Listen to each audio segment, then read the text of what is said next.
온실가스 난감축 산업이란 온실가스 배출과 생산 공정이 밀접히 결합되어 있어 생산 공정의 근본적인 혁신 없이는 탈탄소화가 불가능한 산업을 말합니다.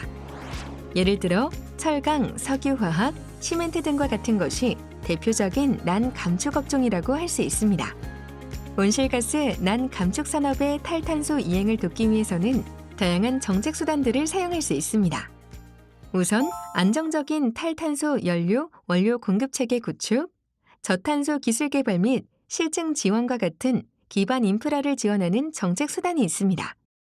그리고 저탄소 생산 설비 투자에 대한 세금 감면, 탄소 가격 차익 제도와 같이 생산자가 기존의 생산 설비를 저탄소 설비로 전환할 때 투자 비용을 재정적으로 지원해주는 제도도 있습니다.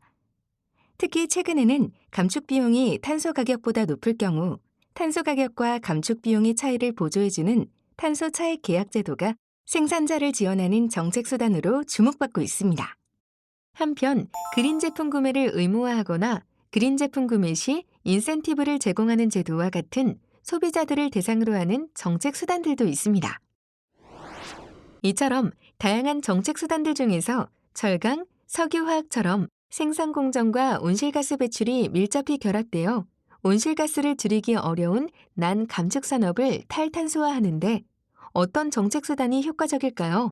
온실가스 난감축 산업은 대규모 장치 산업으로서 막대한 투자를 요구하고 기초 소재라는 재화의 성격상 전후방 파급 효과가 클 뿐만 아니라 감축 이행 또한 상하류 부문과 밀접하게 연관되어 있기 때문에 한두 가지 정책 수단으로 탈탄소화를 이루어내기엔 한계가 있습니다. 따라서 적절한 정책 수단들을 선별하여 효과를 극대화시킬 수 있는 정책 수단들의 조합을 찾아내는 것이 중요합니다. 그러면 최적의 정책 수단의 조합은 어떻게 결정되어야 할까요? 이를 위해선 명확한 평가 기준을 설정하고 기준에 따라 정책 수단의 우선순위를 평가하여 최적의 정책 믹스를 도출할 필요가 있습니다. 물론 온실가스 난감축 산업의 탈탄소화는 우리나라뿐만 아니라 전 세계 주요 국가들에게도 골치 아픈 과제이기 때문에 해외 주요국들의 정책도 같이 살펴볼 필요는 있겠습니다. 여기서 정책 수단의 우선순위는 기술 발전 단계, 소요되는 투자 규모와 리스크, 해당 국가에서 해당 업종이 차지하는 위상, 대외적 환경 등에 의해 결정되며 고정된 것이 아닌 시점에 따라 변화할 수 있다는 점은 유념할 필요가 있겠습니다.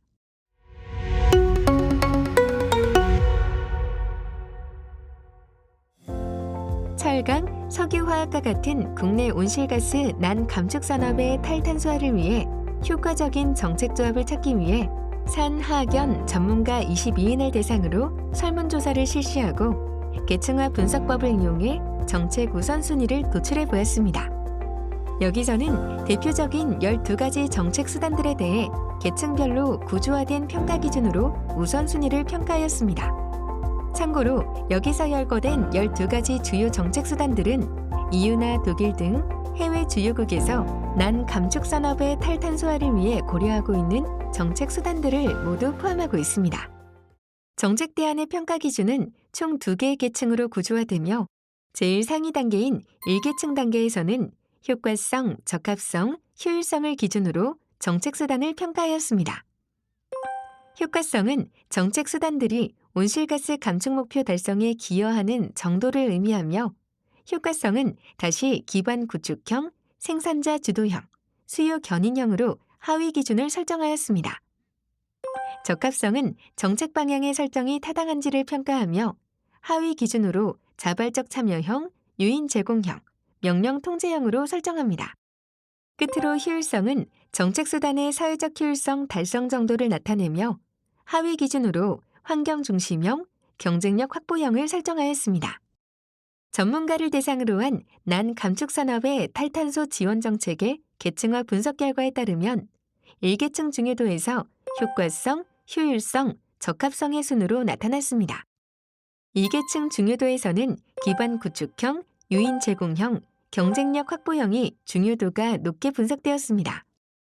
이것이 의미하는 바는 전문가들은 정책 수단의 선택에 있어서 목표 달성에 대한 기여도를 우선적으로 고려하되 민간 부문의 경쟁력이 약화되지 않도록 경제적 유인을 제공하는 정책 수단을 시행하는 것이 바람직하다고 판단하고 있음을 의미합니다. 또한 여러 경제 주체들에게 골고루 혜택이 돌아가는 파급 효과가 높은 탈탄소 인프라에 대한 중점적인 지원이 필요하다는 것입니다. 평가 기준별 중요도 분석 결과를 이용해 12가지 정책 수단의 우선순위를 평가해보면 저탄소 기술 개발 및 실증 지원, 안정적인 탈탄소 원료 공급 체계 구축, 순환경제 구축, 저탄소 생산 설비 투자 지원, 청정에너지원 자가설비 투자 지원, 탄소 차익 계약 제도 등이 우선적으로 추진되어야 할 정책 수단들로 나타났습니다.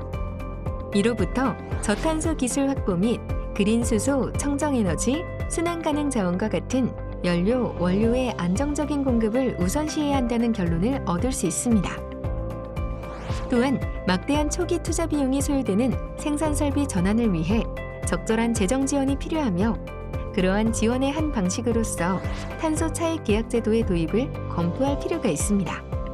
한편 탄소 가격 부과 정책 강화, 그린 제품 구매 의무화, 그린 제품 구매 인센티브 등은 낮은 중요도로 평가되었습니다.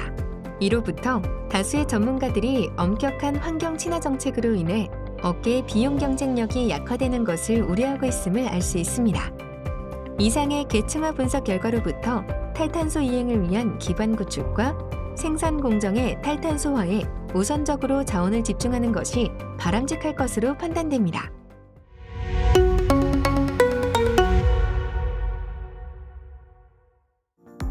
이상의 분석 결과를 바탕으로 온실가스 난감축 산업의 탄소 중립을 체계적으로 이행하기 위해 시기별, 단계별 지원 정책의 조합을 구성해 보았습니다. 탄소 중립의 이행을 단계별로 간략히 보면 우선 1단계에는 탄소 중립의 이행을 위한 기반을 다져야 합니다.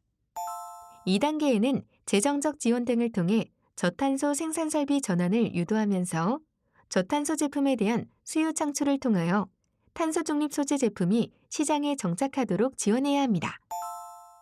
3단계에는 고탄소 제품의 시장 퇴출을 유도하여 탄소 중립 소재가 시장의 주류로 자리를 잡을 수 있도록 해야 합니다. 보다 구체적으로 살펴보면 1단계는 탄소 중립 이행을 위한 기반 구축의 시기입니다.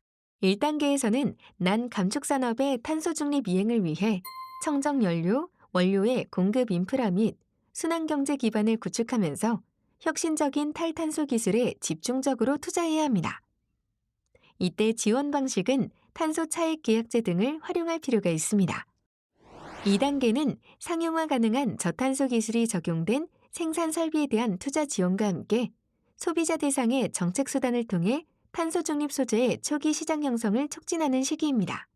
이를 위해 먼저 세제 지원, 탄소 차익 계약 제도 등을 활용해 저탄소 생산 기술이 적용된 설비 투자에 대한 재정적 지원을 통해 생산 공정의 전환을 유도해야 합니다. 다음으로 제품 라이프 사이클에서의 온실가스 배출 산정 체계를 구축하고 관련 인증을 통해 저탄소 소재의 시장을 창출해야 합니다. 녹색 공공조달을 통해 초기 시장 형성을 지원하는 것도 고려할 필요가 있습니다. 마지막 3단계에서는 난감축 산업의 탄소 중립의 이행을 위한 성숙 단계로 진입해야 할 것입니다. 1, 2단계에 거론된 정책들을 강화하고 일정 수준의 경쟁력을 이미 확보한 저탄소 제품들이 시장에서 더욱 높은 경쟁력을 확보할 수 있도록 탄소 가격 부과 제도를 강화해 고탄소 제품의 시장 퇴출을 유도함으로써 탄소 중립 제품이 시장의 주류로 정착될 수 있도록 해야 합니다. 지금까지 온실가스 난감축 산업의 탈탄소 이행을 위해 시기별, 단계별로 중점을 두어야 할 정책수단 조합을 살펴보았습니다. 각 단계별 정책수단들의 구체적인 운용에 관한 사항은 각각 별도의 연구과제가 되어도 무방할 만큼 심도 있는 추가 연구가 필요할 것입니다. 향후 관련된 후속 연구들이 활발히 진행될 수 있기를 기대합니다.